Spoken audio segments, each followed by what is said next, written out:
need to, okay. You Yeah. want us in front of the wall? No, I want you in front of the wall. Yep. Nice. The way I can see you, you guys can see me.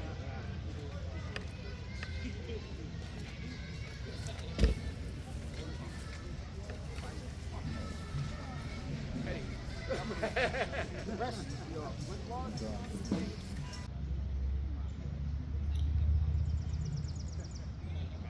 Okay. Good morning. On behalf of the Lawrence W. Gay Post 55 of the American Legion, I would like to welcome you to our annual 2025 Memorial Day observance at the Mount. My name is James McMath, Commander of Post 55, and I will be the Master of Ceremonies during today's observance. Our invocation will be given by Nadia Madden and Cassie Sampis of the Groton Interfaith Community. Ms. Madden and Ms. Sampis.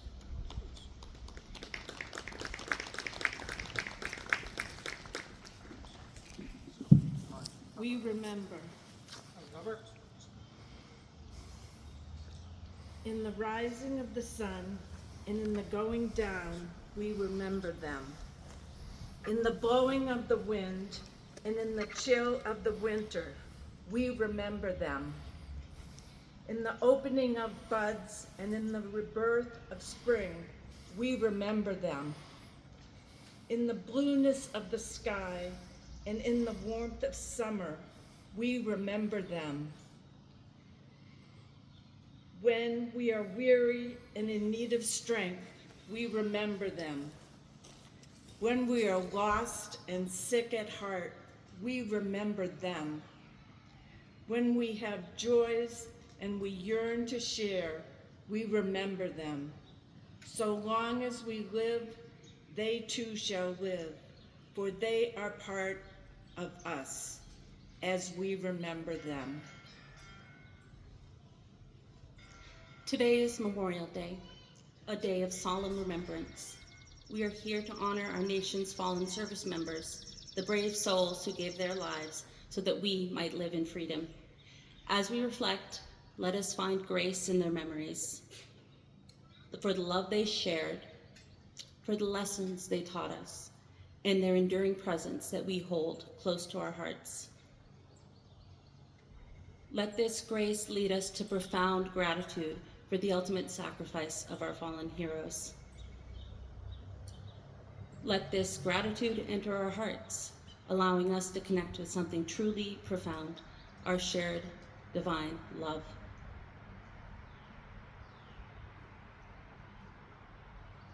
May their courage inspire us, their sacrifice unite us, and their memory forever bless our nation and guide us towards a future worthy of their devotion.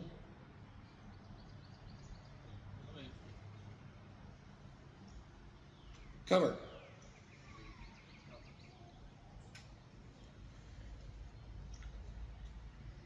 A proclamation from the Commonwealth of Massachusetts will now be read by Ms. Aliana Lothrop, valedictorian at Groton Dunstable Regional High School for this year's graduating class of 2025. Ms. Lothrop will be attending Johns Hopkins University in Baltimore, Maryland this fall.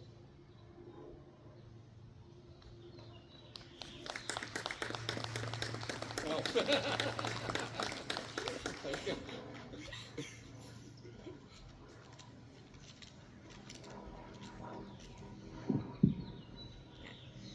A proclamation. Whereas, while the nation was still recovering from the Civil War, people in cities and towns across the country gathered to honor the soldiers who had given their lives, celebrating the first Decoration Day.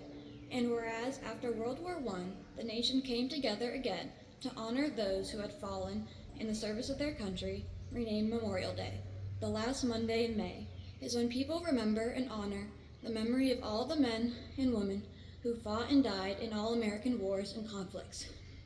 And whereas throughout our country's history, thousands of Massachusetts residents have fought in wars and conflicts to defend our safety and way of life, and whereas their legacy of patriotism and dedication to country is an inspiration to all Americans, and whereas it is appropriate that all Massachusetts residents remember the bravery of those who gave their lives so that their sacrifices serve as a reminder of the costs of our freedom.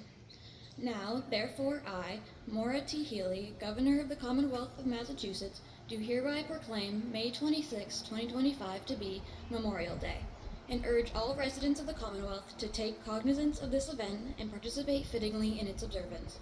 Given at the Executive Chamber in Boston this 26th day of May in the year 2025, and of the independence of the United States of America, the 248th, by Her Excellency Maura T. Healy, Governor of the Commonwealth.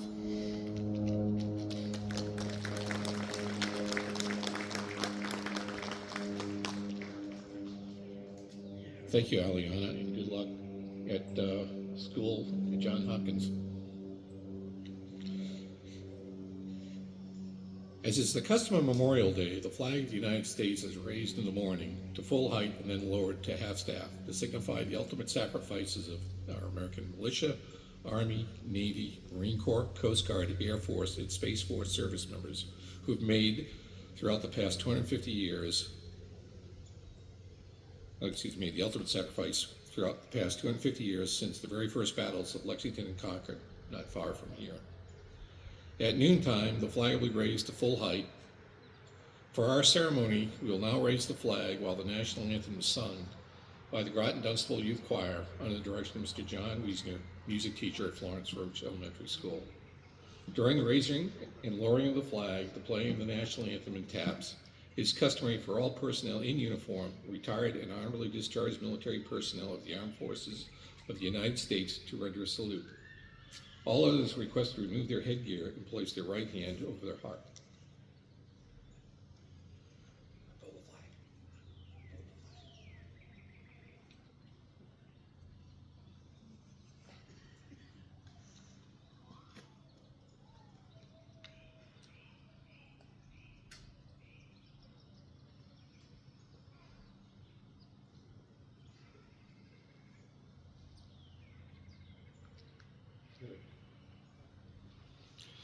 Flag detail.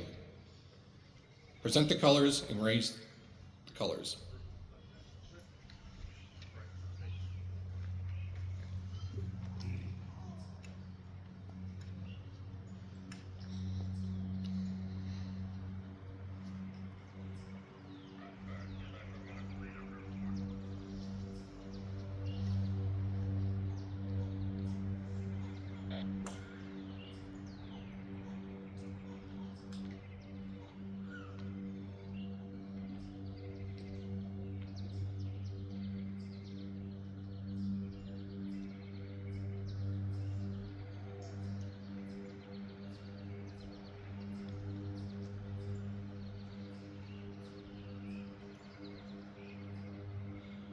Present. Arms.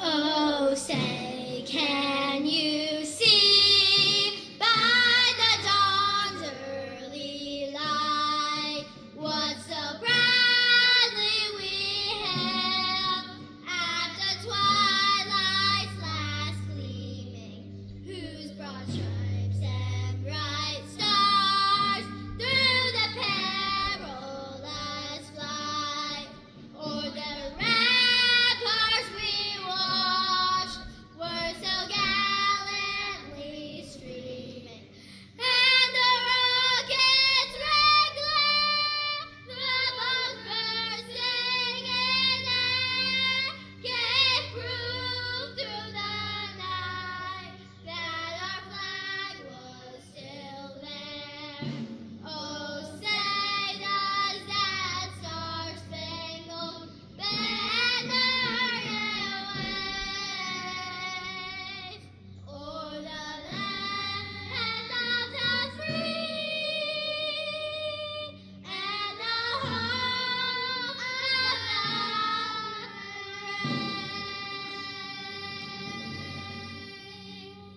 Order. Arms.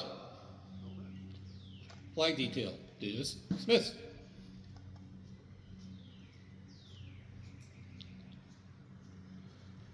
Thank you, Florence Roach Youth Choir. for that marvelous rendition of our national anthem. We will now lay a wreath of honor to the sacrifices of all members of all wars. Our Parade Grand Marshal, Major Brandon LaBelle, U.S. Army National Guard, will present the wreath.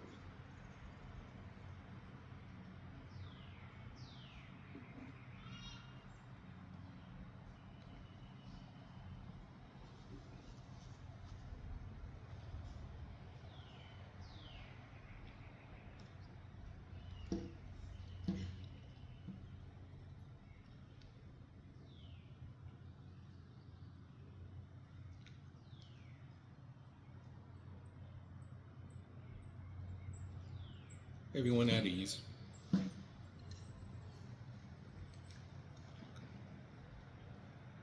We will now present a carnation to commemorate each conflict that the United States has participated in. Veterans in the audience are welcome to assist in presenting a carnation.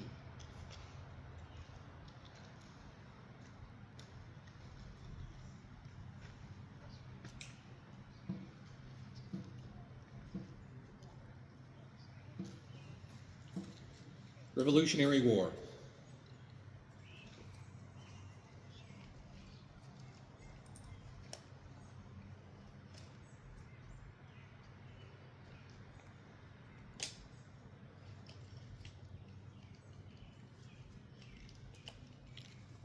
War of 1812.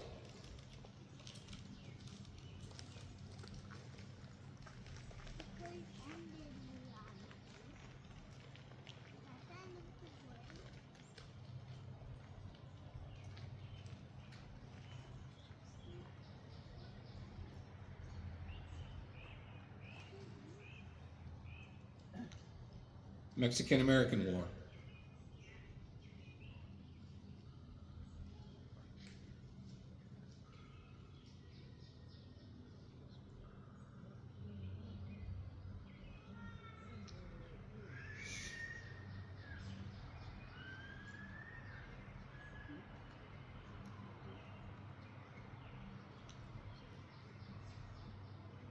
Civil War.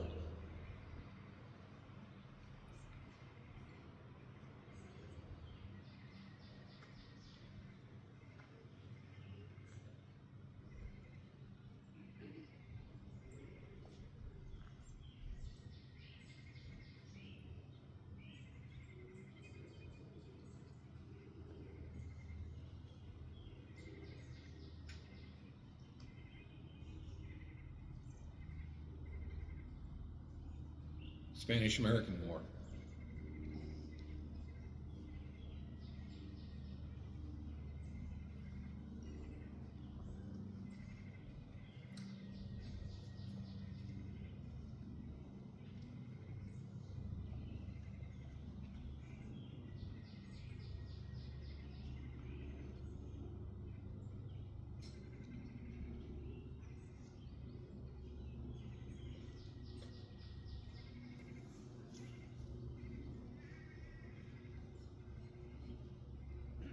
World War I.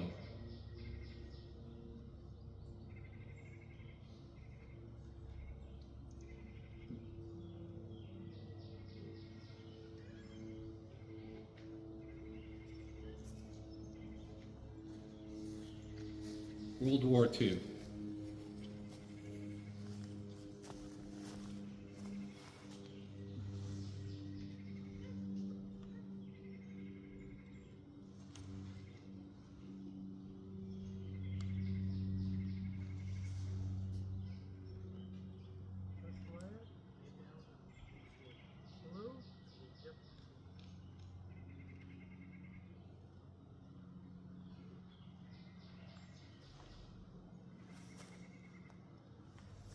Ladies and gentlemen, one of our last survivors of World War II.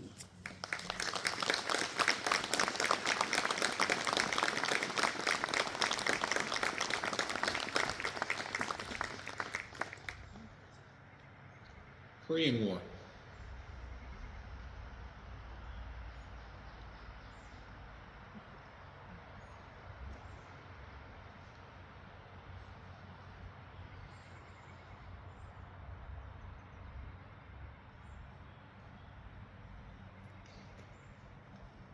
Vietnam War.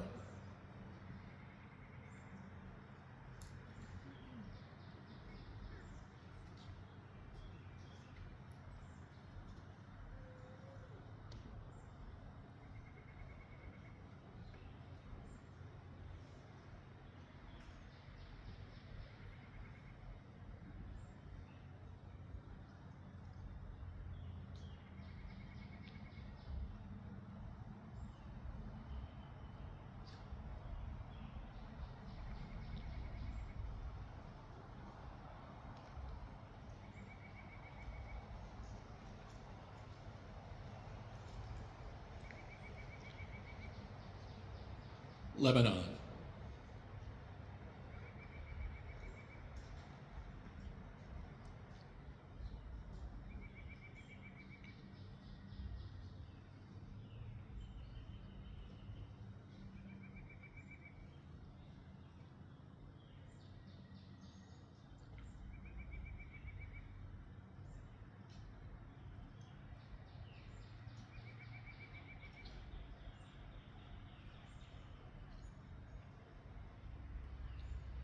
Grenada,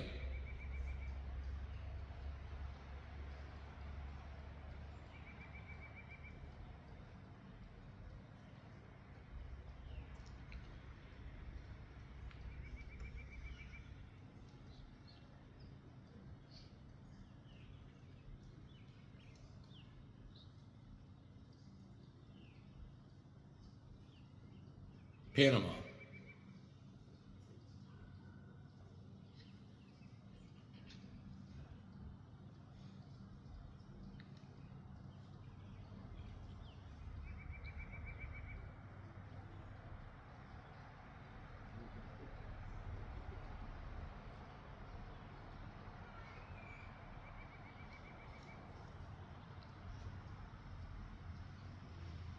Operation Desert Shield, Desert Storm,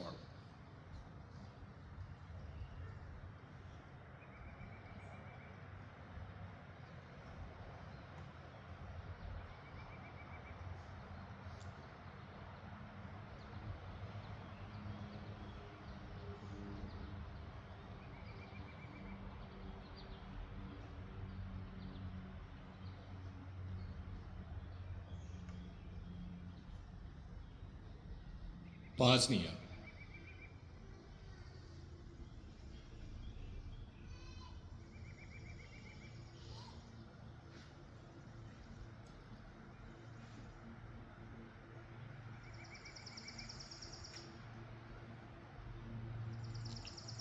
Kosovo,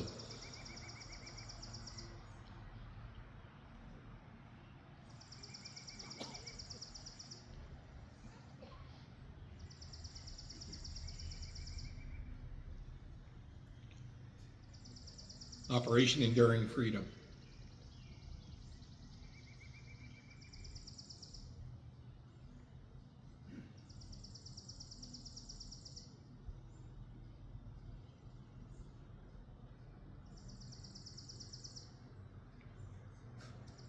Operation Iraqi Freedom,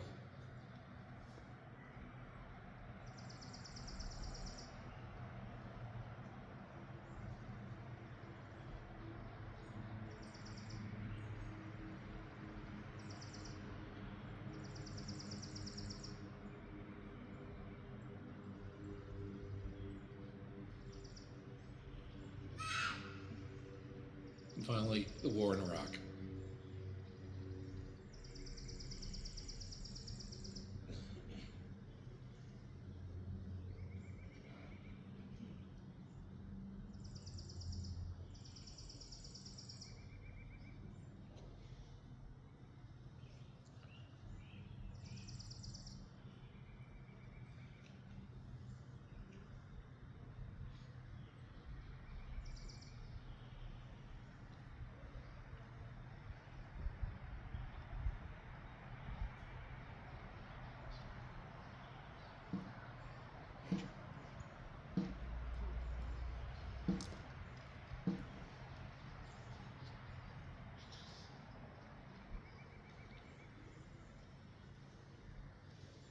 A Memorial Day address will now be given by Major Brandon LaBelle. Brandon LaBelle is a major in the Army National Guard. He lives in here in Groton as one of us, with his wife Audra and their 4 children, Sawyer, Otto, Graham, and Elsie. Major LaBelle.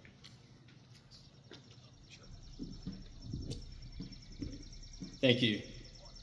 And thank you to all the folks that help organize this event year after year. I've been coming to this event for years now, and I appreciate it so much. I'm also extremely humbled and honored that I was asked to speak. But today isn't about me. And my goal here today, and what I pray, is that I will glorify God and honor the brave men and women of our nation and community that this day serves to honor. Groton has a rich history of service and sacrifice, but many of you probably know this. And of the 1.3 million lives that our nation has sacrificed in war since our founding, Groton has put forth definitively more than 80, but in all likelihood, closer to over 100. More than 80 from this picturesque little town have laid down their lives so that all of us could continue to enjoy this community and our God-given and inalienable rights of life, liberty, and the pursuit of happiness. In Groton, just in the past 21 years, there have been 3 men who have given their lives. Today we remember them, and we remember the many more from this community and our nation. The 3 most recent that are associated with Groton are Darren J. Cunningham, who was killed in action on September 30th, 2004. Zachary D. Tellier, who was killed in action on September 29th, 2007. Now, Zachary at the time was from Westford, but his family, his parents and his siblings, lived right here in Groton. And William J. Wojtowicz, also known as Bill, Billy, or Wojda. He was killed in action on June 7th, 2011. He's a Silver Star recipient, which is our nation's 3rd highest award for valor, and one that is designated solely for heroism in combat. I'm going to tell you Bill's story today. Now, I didn't know Bill personally, but I too have felt the pain of this kind of loss.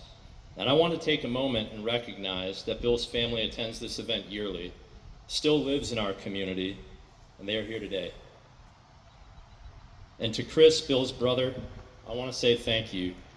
Thank you for sharing Bill's story with me and meeting with me so that I could come to know more about him through you. Now, as I paint a picture for you of who Bill was, I'd ask you to reflect on 2 things. What is love? And am I, or are we, worthy of the sacrifice that these men and women have made for us? Now, I don't mean this as an indictment against anyone. What I'm talking about is thinking about how often we give our best day to day. This is a question that I think about frequently in relation to the opportunity that I have to live in this community and in our country that the courageous like Bill have given to me. So who was Sergeant William J. Wojtowicz? Well, if you've ever played sports over at the field near Shaw's heading towards Westford, you will notice there is a flagpole and a monument commemorating Bill's life and service to our nation. This is Wojtowicz Field. And near this field is where Bill, his parents, Kevin and Rosemary, his brother Chris and sister Amanda lived. And how they remember Bill is always happy and smiling. And this is also how his fellow Marine Raiders remember him. You see, Bill, like a few young men his age, felt the call to do something greater and more selfless than the traditional route of college, career, white picket fence. You see, he sought to test himself. And I think that at times as he lay in his bed his senior year, he thought, am I capable? And then those thoughts grew into, I am capable. During this time, anyone he could find who had served, he would ask question after question, just for a glimpse of what it would be like. Bill, like many of us, was athletic. He played basketball, he ran cross country, he rode dirt bikes, and of course, he was a little mischievous at times. As the year went on, his resolution to become something greater grew. And as the year closed out, graduating in the early summer of 2007, he went the route of the few and the proud, joining one of the most elite fighting forces that has ever existed in the history of armed conflict. He joined the U.S. Marines the fall after his senior year. Now, as an Army officer, it can be tough to credit the Marines. But above the bravado, admittedly what they say is true. And I pity our enemies when we untether the Marines. There is seldom a more feared weapon of blunt trauma to impose the U.S. will on our enemies than the Marines. Often called the tip of the spear, I don't think that this gives them the credit due. They are more like a sledgehammer. And their resolve in the crucible of combat has been proven conflict after conflict, decade after decade. But back to Bill. So Bill makes it through all the Marine basic training, and he really enjoys it. But he wasn't yet satisfied that he had tested himself to his limits. And he felt as though that he could do more. He loved being a Marine. But as an aviation logistics, tactical information systems specialist, the bar was not quite high enough. He was not satisfying that itch to test himself.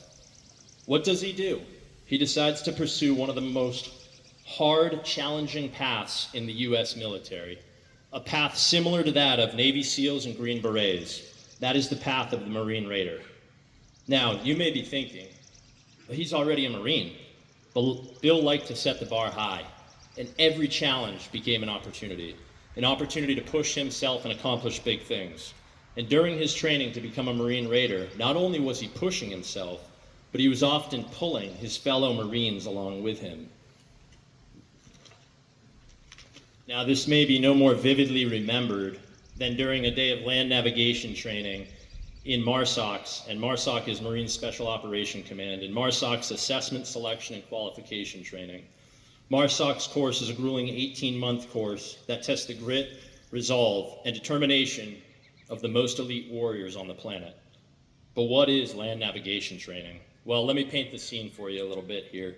So land navigation training consists of being given a grid coordinate. This is a 12 to 14-digit alphanumeric number. It corresponds to a singular point on the planet. Then they give Bill a map, and from there he's required to move miles upon miles in the middle of the deep forests of our nation, and in the midst of nowhere, there will be a point with a placard no bigger than a 1 foot by 1 foot square, with a code on it. Now you must write down this code, and then move to the next point until you have found all the points. Now this is an individual event, but Bill and his Marines would have been required to collect several of these points, moving anywhere from 10 to 20 miles or more on foot in the middle of the night over several hours. You're not allowed to use roads, flashlights, or GPS devices, as many of these can provide indicators to the enemy of your location in combat. And if an instructor sees you using any of these things, you're probably going to fail. So just picture these conditions, folks.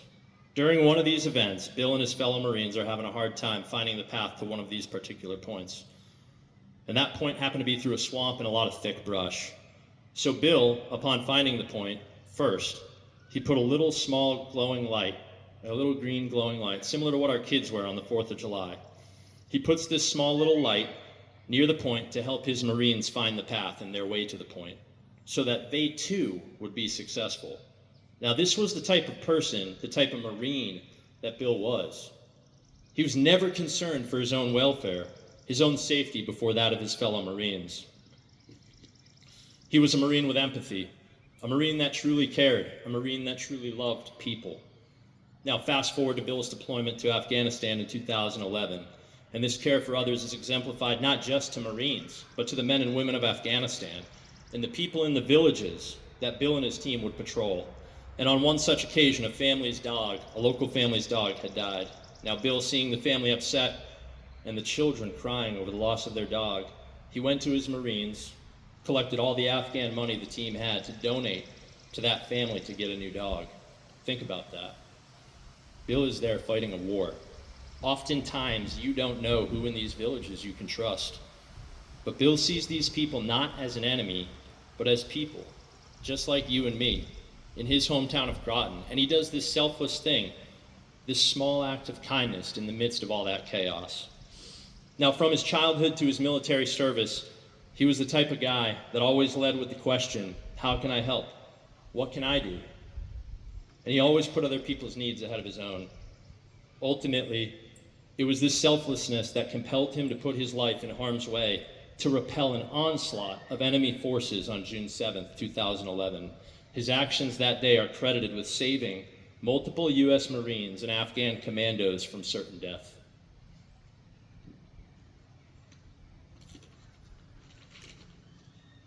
And in the stories shared by fellow Marines, a teammate of Bill's was quoted as saying, "If every team had a William Wojtowicz, they'd have been better off." Another Marine was quoted, "He was always laughing, always happy to be around, but let me tell you what, when you were in a fight, you didn't want anyone else next to your side. He was a warrior, straight up."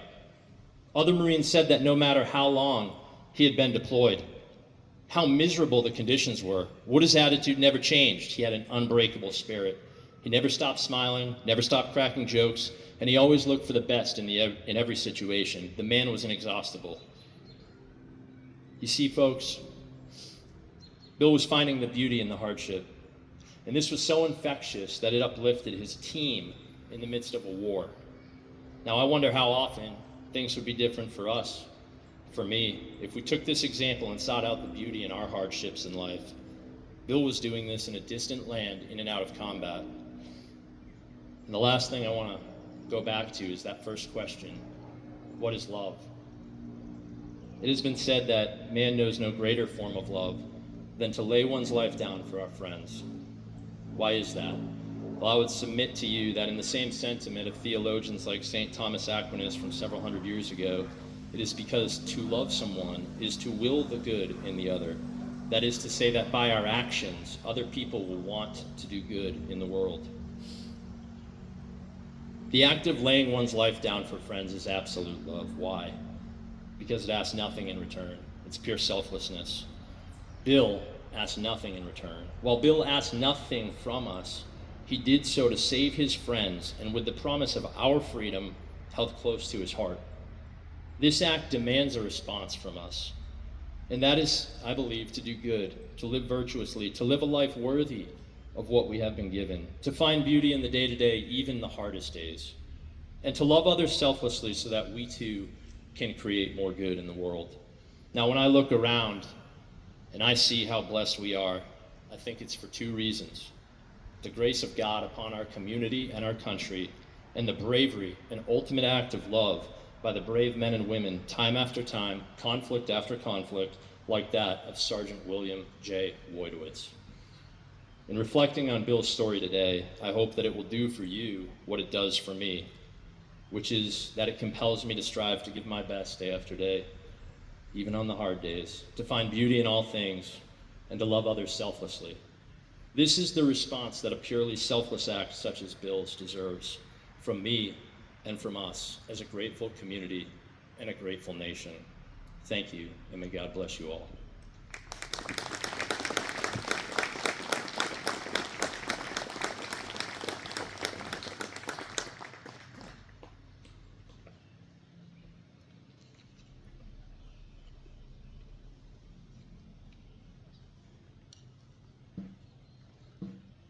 Thank you, Major LaBelle. The Groton Youth Constable Choir will now sing for us. Mr. Wiesner, will you lead the choir?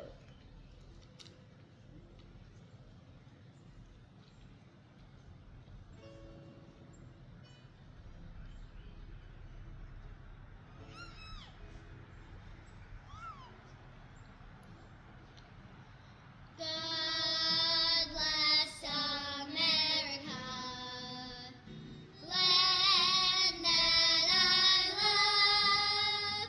Stand beside her and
Thank you, members of the youth choir, Mr. Wiesner.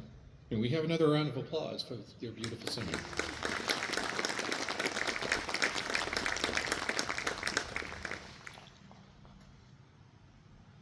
We will now fire the traditional 3-volley salute and play taps to commemorate those who have made the ultimate sacrifice and for those who have served and passed away.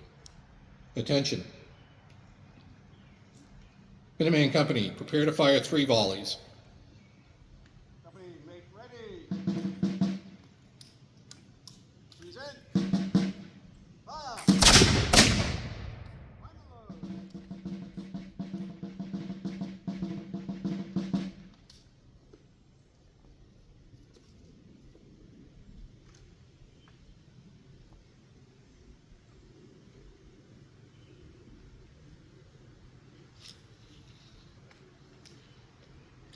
Shoulder. Make ready. Present. Fire. Final.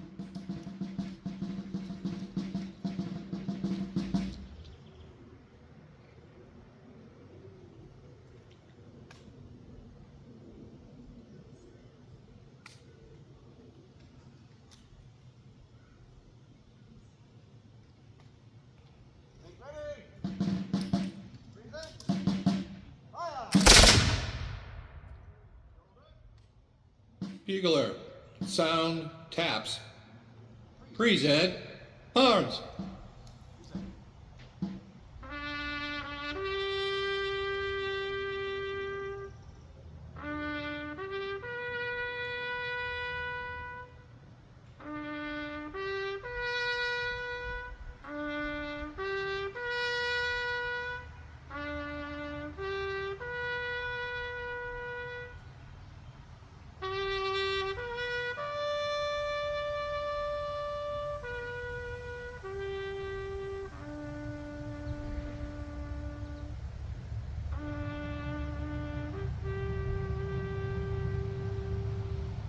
Order, arms. Ladies and gentlemen, we will now conclude today's Memorial Day ceremony with the American Legion's closing prayer. Uncover.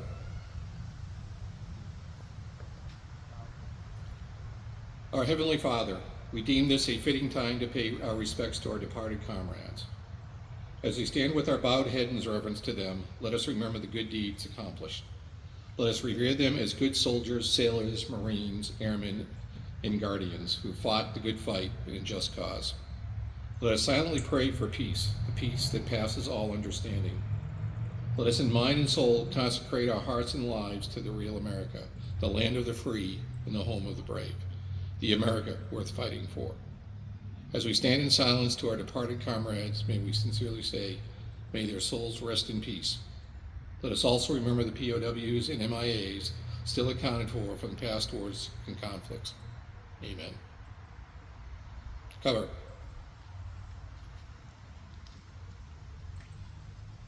Ladies and gentlemen, our Memorial Day observance is now concluded. Will all the parade participants reform the parade and march back to Legion Hall? Dismissed.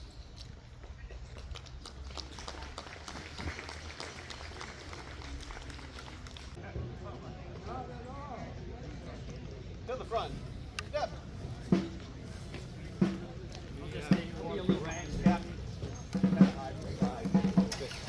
Three by three, good light.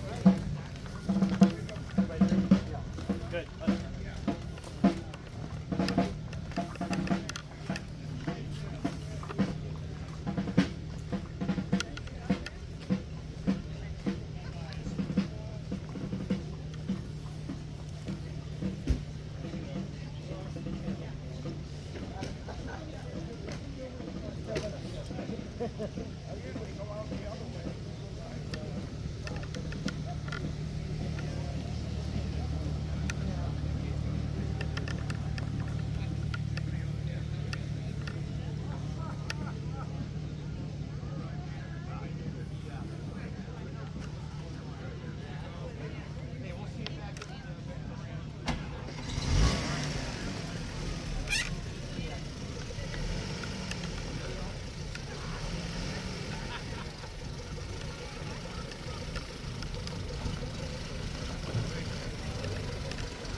Great job on task. Well, Awesome. Yeah, thanks, nice, Matt. yeah.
Beautiful job.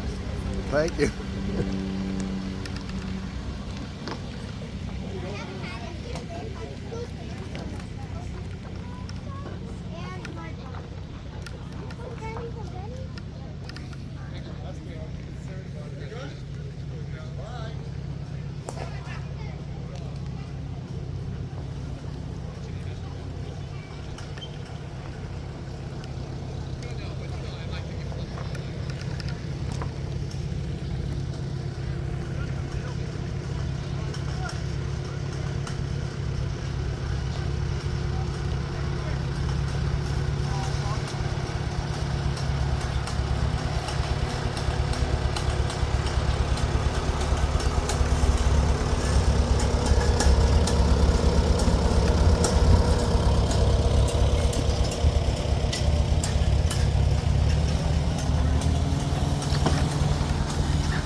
Hi. Yeah, we're filming it. So that's the Minuteman Monument. Okay.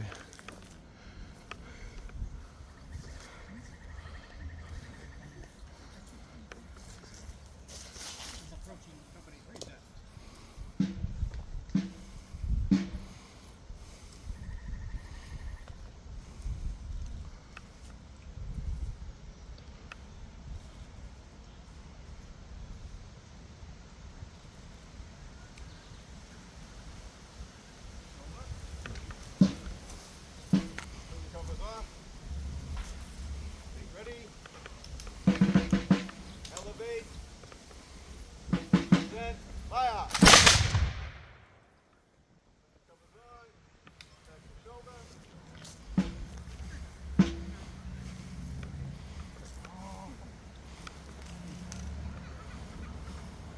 I think we're done.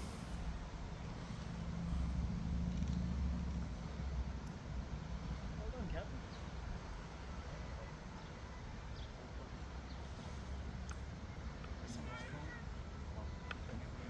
Doesn't sound phony. It's been a while since we